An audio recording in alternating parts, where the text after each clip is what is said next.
Okay, my name is Steve Prater. I'm the acting chairman today. To my right is Danny Barra. To my left is Carolyn Stapleton. And we're here, the Louisiana Committee on Parole is met this morning. We've already had one case before, so we've already had staff introductions and all.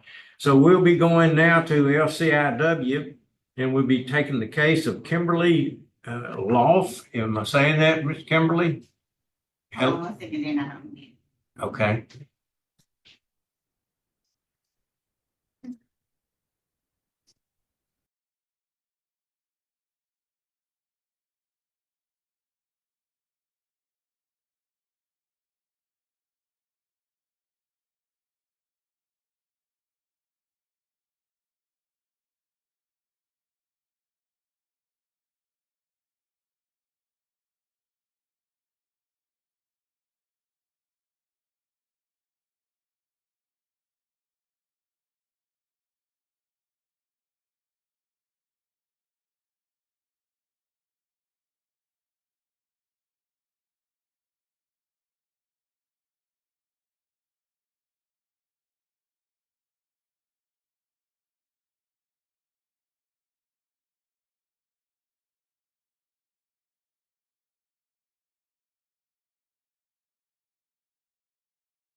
Yeah,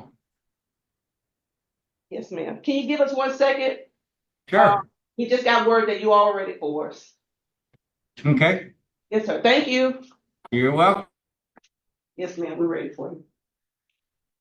I know.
Okay, for the purposes of telling you about us, Kimberly, we'll start over. My name is Steve Prater. I'm the acting chairman today. To my right is Danny Barra, and to my left is Carolyn Stapleton.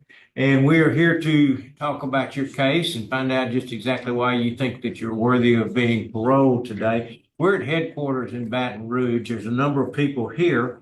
And before we have the staff and the folks there introduce themselves, let me just tell you who is here so that you will know. Let's see. We have Gary Myers, who's going to be on Zoom with us. We have Christy Sheremy, uh, Carol Adams, Demetri C. Moore, Stephanie King, and Sierra Del Garza. Of course, I think Sierra is there. But the others are here at headquarters seated, and they'll have a chance to talk. And I apologize for any names that I got wrong. In opposition will be Randall Meyer, and Haley Ravebane, And they are both, or Haley is here at headquarters, and Randall will be Zooming with us, I'm sure. And so that's kind of the setup for today. Before the board gets into any questions, we'll hear the folks that are going to speak for you, and we'll hear the folks against you. But first, before we do anything, I want the staff there to introduce themselves, and we appreciate you and the hard work that y'all do. Would the staff introduce themselves? Yes, sir. Good morning. Kristen Thomas, Warden. Good morning, Tara Pete, ARDC Manager. Paxton Gaddy, ARDC Supervisor. Lieutenant Williams, Active Security. Okay, thank you. Appreciate you accommodating us this morning. And what about the rest of the folks that are there? Would you introduce yourselves? Kimberly, would you tell us who's there? I You can do it. yeah, I'll do mine. Okay. Good morning, board. Adrienne Hutchison, attorney for the Louisiana Parole Project here, on behalf of Miss Kimberly Law. And when the board deems it appropriate, I'll make my remarks. Okay, thank you. I'm Heather Rich, I'm Kimberly's sister. I'm Lawrence Lawconnect, Kimberly's dad. Okay, welcome, and we appreciate y'all being there and helping us with what we have to do this morning. Okay, we've got the staff here that's already introduced themselves with our first case. You know who the board is. We know everybody in the room here, and we know everybody in the room there. And so now it's time for you, Kimberly. Tell us, to get us started here, tell us exactly why you feel like you're worthy of being paroled. Well, first of all, let me just start by saying, I've struggled with that my entire prison sentence of why I would be worthy to be here today. I caused a great deal of harm to many people, and I have struggled with that. But the person that you have in your file in front of you is not the person I am today. I've prided myself in my sobriety and educating myself to be the best person I can be, for the rest of my life, sir. I make it my goal every morning to remind myself what my sobriety has got me and how far it has gotten me. Because there wasn't a minute when I was on those streets that a minute went by, a second went by, an hour that didn't go by that I didn't need to be high to cope or to just cope, sir. But I'm not that person anymore. Okay. A lot of help from staff here, classes. I'm no longer that person. And I feel like I can do everything possible through my 2-lane degree. I would like to become a social worker to help young girls like me, never to be like me, or to cause the trauma that I caused to anyone else, and the pain and the hurt and everything that they've had to live with.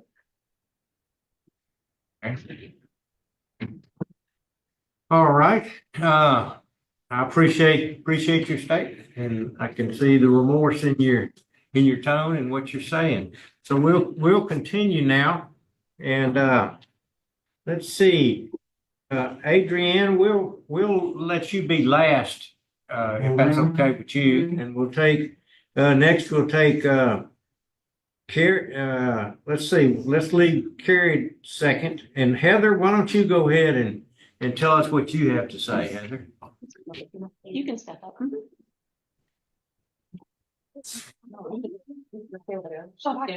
Oh, okay. Stay right there. Thank you. Sorry, I have to have glasses because I've made 51 and eyes don't work like they used to. So first of all, thank y'all for letting me come on behalf of my younger sister, Kim.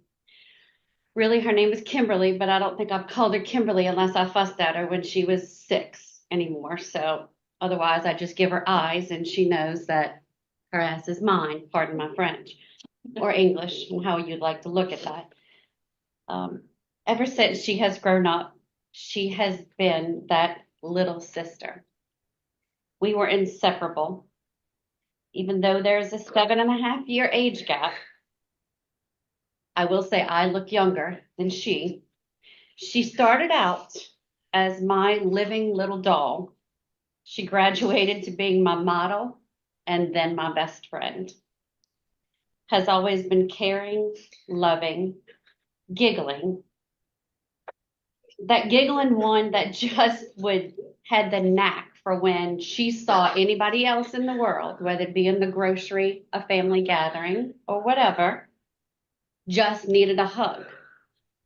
And at 3 years old, she'd walk away and go see that person and offer that hug.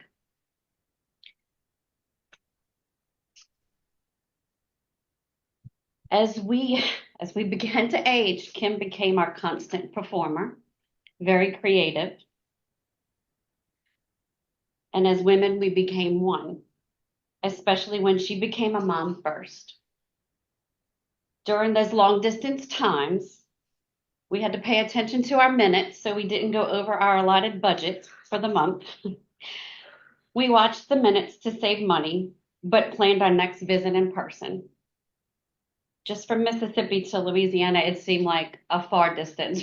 God knows it was only 50 miles at best, but those minutes would add up. Once I became a mom, Kim became my Bible of what to do because she got there before I did. The calls, the in-person visits, we kept each other going. Eventually, she had another child, and her life became a little bit of a struggle. Her relationship with her children, and the children's dad, I should say, became a little strained, and Kim felt that she didn't have the right skills to properly handle and come out on the other side stronger.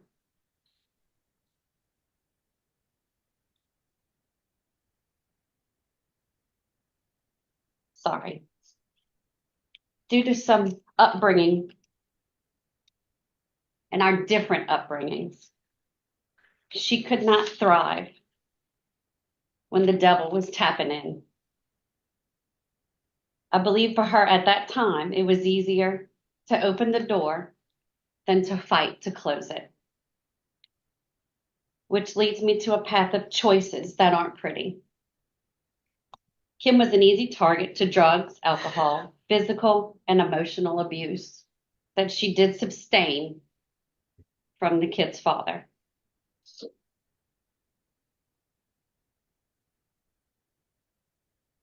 We then all tried to stop, get in, and become a part of a helpful system. But Kim felt the love for her kids and their dad was more important than stopping for herself. Unfortunately, I'm going to jump to where we became a part of the prison system. As a family, we became a part of the system.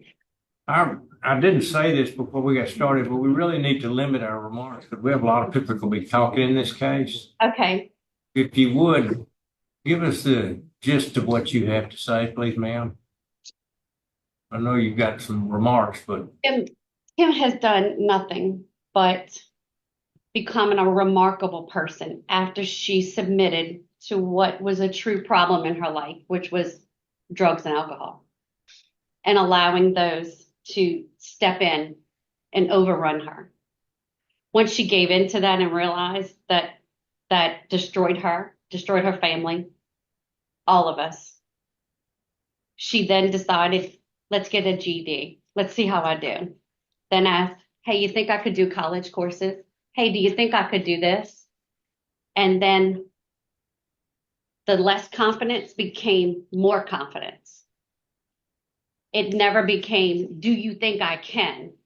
It has now become, I've done it and I'm going to continue doing it.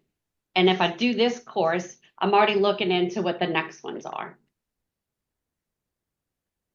Kim's decided that her future is on a path that's godly, that's family driven. Her demons will always be there, but she's decided to fight for them, her family, and herself. okay. Thank you very much. Thank you for those remarks. And everything you said was meaningful and taken to heart. And I'm sorry to cut you off a little bit, but anyway, it was necessary. Okay, let's hear from Carrie Myers. Carrie, would you tell us what's on your mind? Good morning, Kerry Myers, Louisiana Parole Project.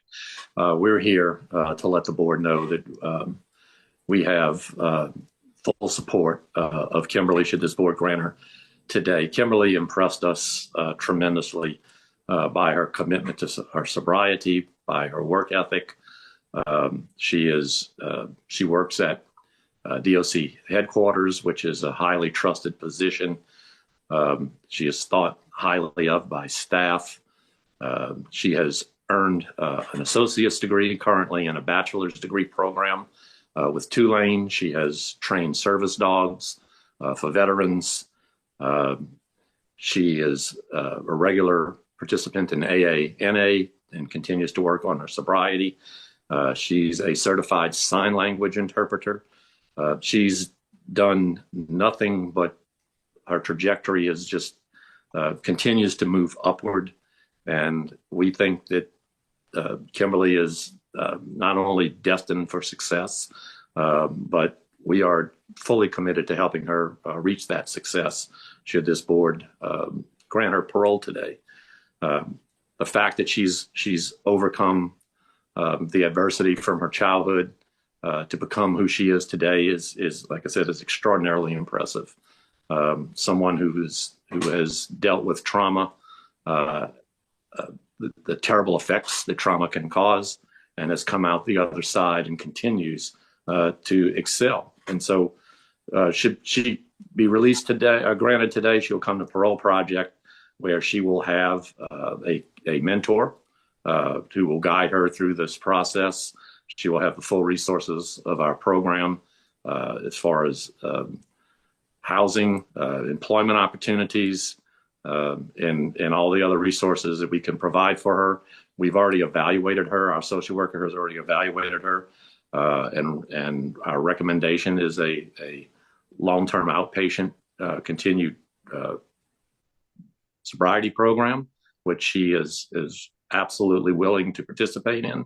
And we would just ask this board to consider Kimberly's long, hard road to where she is now, the work she's done and the trajectory she is on, and grant her parole today. Okay, thank you very much for those comments. All right, now we will hear from the attorney for the Louisiana Parole Project. Ms. Hutchison, would you want to talk to us now? I believe there's one more speaker. It's Ms. Stephanie King should be present at the board. We just have three that we don't normally have four. Three and the attorney.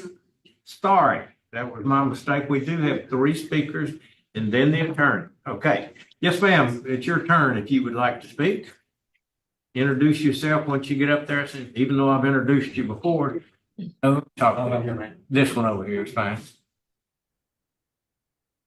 My name is Stephanie King. Some of this board may know me and remember me, and some of you may not.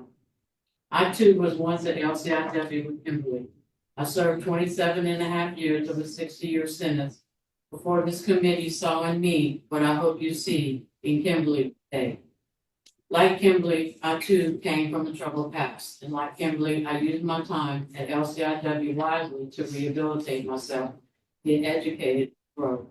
I remember when Kimberly came to LCIW, she was young, confused, and full of grief. But our close-knit family of women took her in and helped her find her way. The turn she has taken has been dramatic and inspiring. She immediately got involved in things once she arrived, taking programs, joining clubs, going to school, and spending quality time with her family during visits. Our schedules in prison can be busy. And so to be able to work your full-time job, mentor or help others, fulfill your obligations to your clubs, and then work on the course load from Tulane University is far from easy. And Kimberly is doing it and doing it well. Today she has a community that she never had before she went to prison. The women you see with me are all formerly incarcerated women who have been with Kimberly along the way. We're here to let you know that we're still here to support her as we supported each other in prison. She is not alone. She is loved, and all of us intend to support her if you need so. Today, she has a community of Tulane professors and Operation Restoration staff here that should have been on Zoom to support her, who are proud of her and ready to help on this side. And just as they have helped me, I think y'all got letters from. And today, I pray that you see how far Kimberly has grown and all the things she has done to better herself while incarcerated. I pray you see how she has truly transformed her life and become a whole new woman. And I pray that you give her the opportunity to walk across the Tulane stage at graduation with all the other Tulane graduates, all of us formerly incarcerated. Thank you. Thank you for the comment. Appreciate it. Okay, I think I'm back on track now. Ms. Hutchinson, I believe it's your turn to speak, and I could be wrong, so feel free to correct me. No, sir, Mr. Prater, you're correct. Thank you for having me today, board. I think today we have the opportunity to see true rehabilitation and change. Nothing Kimberly or I will say today will or can change the facts of the crime. Her remorse, the grief, and trauma of her actions are a part of her DNA now. I think you can see that. She lives with the facts and all of the effects of her crime every minute of every day. The death of her baby boy and the loss of Haley and Bradley, her two older children, showed her how deep and dark her addiction had taken her. Over the last 20 years, she's pulled herself out of that deep and dark hole. I think a lot of what I was going to talk about has already been said, but I do want to hit on just a few extra things. We talk about her education, but Kimberly's education, she had only gone to the 6th grade by the time this crime happened, even though she was 24 years old. She's now completed a literacy program, obtained her GED. She can be a sign language interpreter for public settings. She's certified. She's a student at Tulane University, but I want the board to understand that they have to go through the same requirements of anybody who goes into Tulane University. That goes to the School of Professional Achievement. And I didn't tell Kimberly before this, but if you look into the exhibit of the letters from the director of the Tulane program, Kimberly is on track to graduate summa cum laude. That's the highest academic distinction you could get in college. That's a far cry from the young woman who committed this crime. Tulane University and works directly with Operation Restoration in the brief, and also in their letters, they discuss that they continue to support these clients once they're on the other side. I know when you look at Kimberly's background, you'll understand that somebody with that amount of trauma needs a large level of support. And while I know you have us with the Louisiana Parole Project here, Operation Restoration is here, Rise Collective is here, all support, and Tulane University, all here to support her if she is granted release. Her service to others is probably the most I've seen, or one of the most I've seen over the time that I've been doing this. Training service dogs for wounded warrior or parents who need service dogs for children with disabilities. And one thing that she'll talk about when you speak with her is that none of this was possible without her sobriety. As people wake up in the morning and read their daily devotional, Kim wakes up and reads her AA manual. This is something she knows that she has to have every day to continue to be successful. The people that you see there, the people in this room, and all the people that wrote letters are here for Kimberly's support in reentry into society. Her ability to be with LPP long term allows us to maintain and manage her sobriety and continue her with any type of additional services that she needs through our social worker. Additionally, if this board deems that Kimberly needs anything additional while in prison, her parole eligibility date is not until August of next year. So any classes or courses that you may want her to take between now and then, she would have the time to take them. I just really hope that this board sees that Kimberly has done an amazing job going from the person she was 20 years ago. And she's a person that she never even could see to be today. And if this board has any questions or concerns, I'll be more than happy to help with any of those questions. And I would just reserve the right to clear up anything at the end of the hearing, if necessary. Okay, thank you. And Warden, we'll get to you in just a little bit. I'll be asking as soon as the opposition to parole has their say, then I'd like to come back to you and your staff and hear what y'all say about it before we do our questions. So Yes, sir. Thank you. just so you can be prepared for that. Okay, we'll move to the opposition. We have Randall Meyer, and we'll take him last, and Haley Ravan. Okay, Haley, it's your turn, and if you would approach the podium and speak to us for about 3 minutes and let us know what you think. Coming from one of her and only daughter, she took a life of my brother. She took a life of mine. She left me in the hands of a very abusive home. She put me into a sexual assault situation. She took the motherhood that I wanted growing up. She took it from me. I never got to meet her. I never got to experience a motherhood from her. Coming at 24 years old now with my own daughter, I can never imagine taking a life of a newborn. I will always stand on this. I don't think and will never think she deserves to ever know me or my daughter, and I take that heartily. This is not my only court case I've ever gone through, and this is a closure that I needed, and that is why I'm standing here today. I don't think she deserves to walk the streets that a little boy should have been able to walk, and he wasn't able to. He took his first breath, and that was it.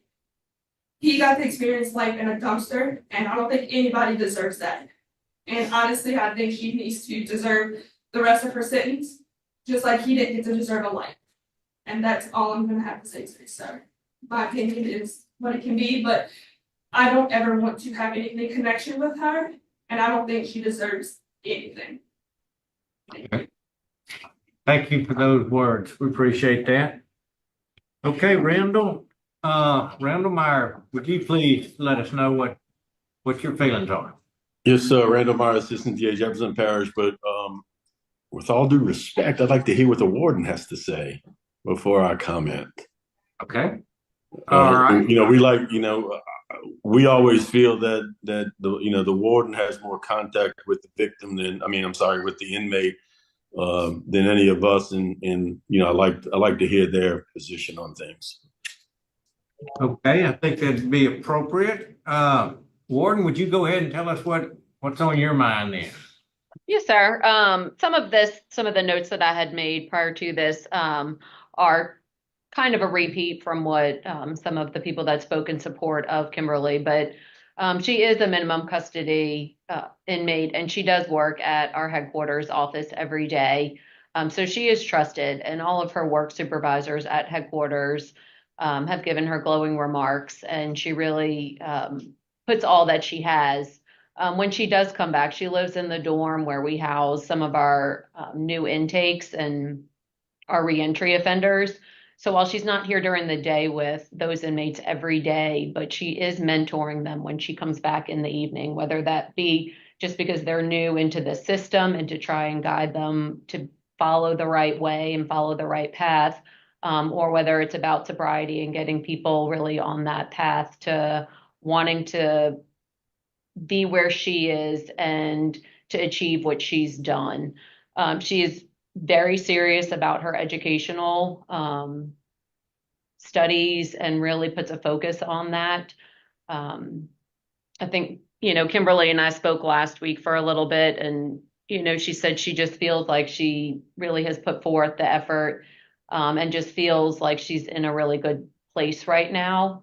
But again, I've never had any issues with Kimberly. She's always done anything that's ever been asked of her. And I do think with the family support that she has here with us today and with the support of Parole Project, I think she has a good head on her shoulders right now. Okay, thank you, Warden. We appreciate that input and value what you had to say.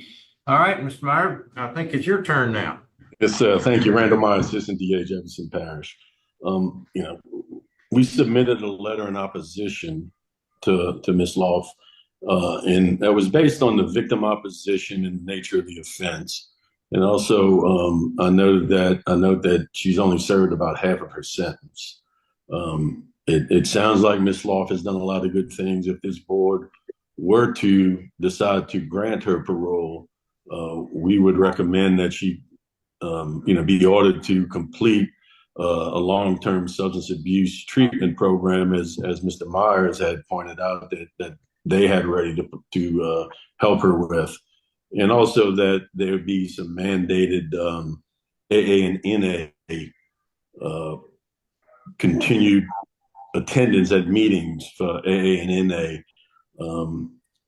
I've not necessarily sure all y'all have heard this from me before, but I've got a good friend who's been 40 years involved in AANA. In fact, he told me not long ago that the first event he attended sober was my wedding. 40 years ago, and he's still very involved in it. He still goes weekly. He still sponsors people. So I think it's a extremely important program, and for her to continue with when she ever does get out, and while she remains incarcerated. So that's our position today. Thank you. We thank you for your remarks. Thank you very much, sir. Okay, the way that we do these, as far as the process goes, is that we've heard a lot of input from both sides and from those that are not really on a side. And now the board has studied this. We've had weeks to study it, and we've all made ourselves very familiar with it. But we divide these up, and one leads the question and votes first. And Danny Barha, You got it, Barra. much as I know him, I still can't say his name. So if I offended anybody's names today, then it's just me. But Danny, would you start the questioning for us, and then we'll see where we go from there. Before I start the questioning, I just put a few things that on the record, a little details of the crime, a little bit of the stuff I saw through the paperwork, and basically on November 8, 2003, a newborn male infant was found in a garbage can with the placenta after birth. Through investigation, the mother, Kimberly Loft, was interviewed at the hospital where she sought treatment. She admitted giving birth to an infant who was stillborn. She admitted concealing the pregnancy by wrapping the infant in a towel and putting the infant in the garbage can. On 11/10, forensic pathologists ruled the infant's death was a homicide. Loft was questioned a second time and admitted the infant was alive at birth, and she wrapped the infant in a towel and concealed the birth and placed the infant in the trash. I also see through looking at the file that you're a true first offender, which is good, that you haven't had any write-ups since 2015. That's also good. You served 21 or 40 years. You do have law enforcement opposition and opposition from family. So those things being said, my question is, can you explain to me your state of mind at the time of the crime? What caused you to do something like this? I can't even wrap my head around it. I just would like for you to explain to me a little bit of how things could go so bad. The only way I could put it is, sir, I was an addict and I panicked. And that is a panic that I have lived with since. There are no words that could put a reason to what I did, sir. There are no words other than I was a coward. And that's all I've looked at myself as a coward. I live every day, sir, with what I did, with the lies I told. I live with that every day, sir.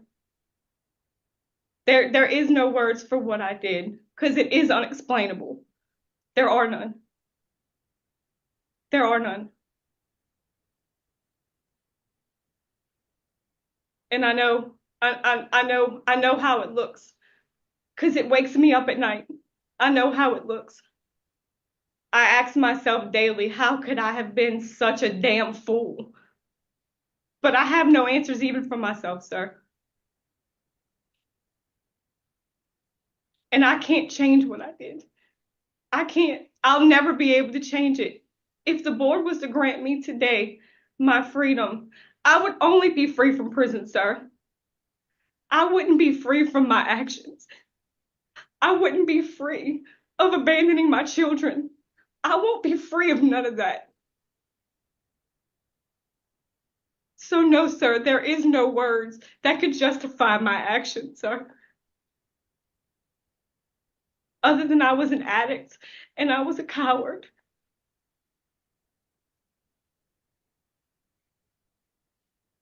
All right. What are your plans like? Should we release you? What's your plans for the next 5 years? Well, I would like to go to Parole Project for as long as possible. I would like to finish my bachelor's degree. My main goal is to be a social worker. I would like to reach out to young kids who feel like they have no one to turn to, sir. I know I did a horrible job with my children, and to hear how I hurt my daughter, I can't change that, sir. I can't. There's nothing I could do in this prison that'll change that. There's no class. There's nothing I could do to change that. But there is somebody that I can help out there. I know there is. I know there is.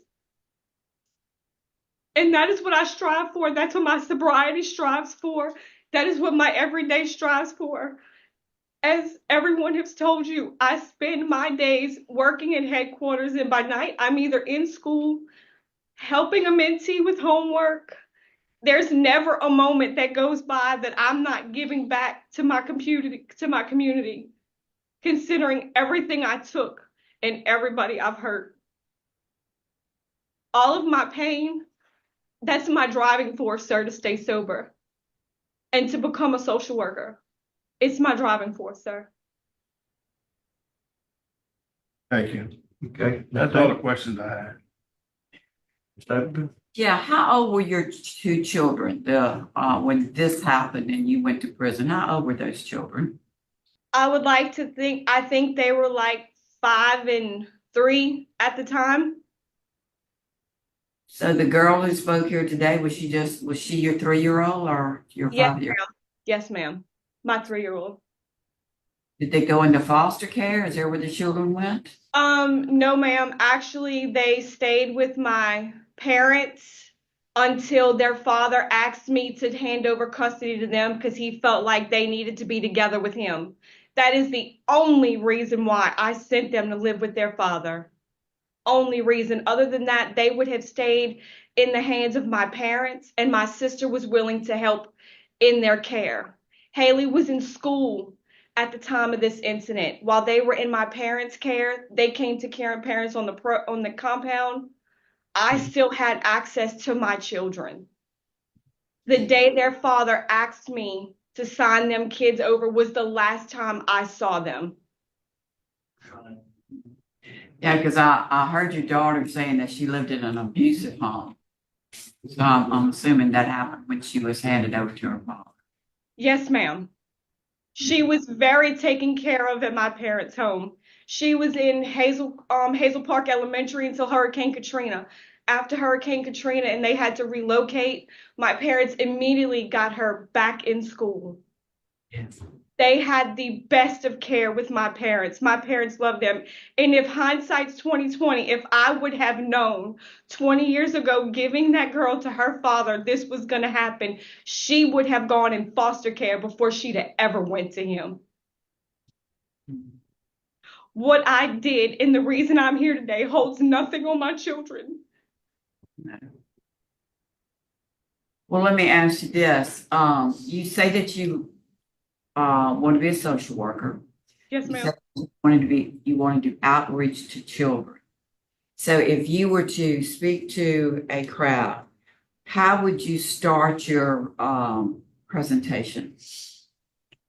I think I would introduce myself as an addict, Okay, because that is how I introduce myself today.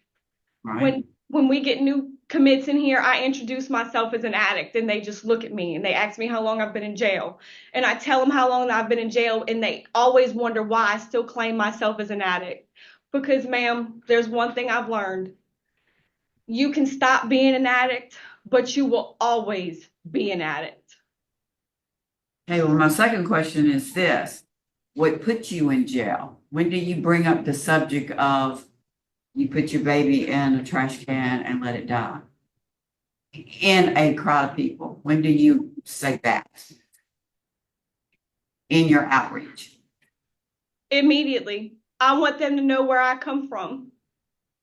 Because I know you said you're going to tell them you're an addict, but the second part of that is Immediately. I'm an addict, and this is what I did. Immediately. I have spent all this time. I can't run from it, ma'am. I can't. that's the harder thing in life when you Yes, get ma'am. out, be Yes, able to say. Because we all live with our truths at a lot of times. I mean, a lot less than that we don't like to share with other people. So that would be very difficult. So I was just wondering, as a social worker and to have outreach, what would be your topic? So that's the only question I've got. Okay. All right, I don't have any questions. Thank you. Are you prepared to vote? Yes. Let's have an executive session. Okay, we have a motion for an executive session. Do we have a second? Second. Okay, staff, would you call the roll, please? Carolyn Stapleton, Yes. Steve Prater, Yes. Danny Virus. Yes. Okay, we'll be in an executive session for just a very few minutes in the back, and we'll come back out and we'll take our vote and let you know what the outcome is, okay? All right.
Okay, we'll have a motion to come back from executive session to the regular session. Parole, Yes. Stapleton, Yes. Prater. Yes, yes. Okay, we'll resume at 9:45. I don't think I gave the time when we left, but it will be easy to figure out at about 9:42. So we'll say that. And anyway, it's time to vote now. And so, Danny, would you give us your vote, Lisa? All right. Today, I'm going to vote to grant you parole. based on, you being a true first offender, you having a good plan with the parole project, the numerous letters of support, the accomplishments that you've made in prison. However, I'm gonna add special conditions to your release that you stay with Parole Project at least 2 years, that you complete weekly substance abuse classes, that you do monthly mental health classes, all of those monitored by Parole Project, and you follow all recommendations for treatment and services. And that's my vote. Okay, Ms. Stapleton? My vote is, I concur with Mr. Barra, but I do want to acknowledge the pain that Haley has suffered. And I'm so glad she had the courage to come speak to us today, because this has been a devastating event for everybody, as we know. And so I do concur with Mr. Barra, and my vote is going to be Trent also for the very same reasons. But everybody's pain is coming from a different place, and it all matters. All right, that's 2, and it takes 3. So my vote's gonna be to grant too. That's not normally like me. The reason I say that is I'm usually a tough sell. I don't know what more we could ask you to do. I know how hard it's been on you, and I take what the warden has to say very much to heart. And so with the conditions that Mr. Dan put on you, my vote is to grant also with the same acknowledgement to the opposition. So that's the end of this hearing. The time is 9:47. Signing off from LCID. Thank you. you.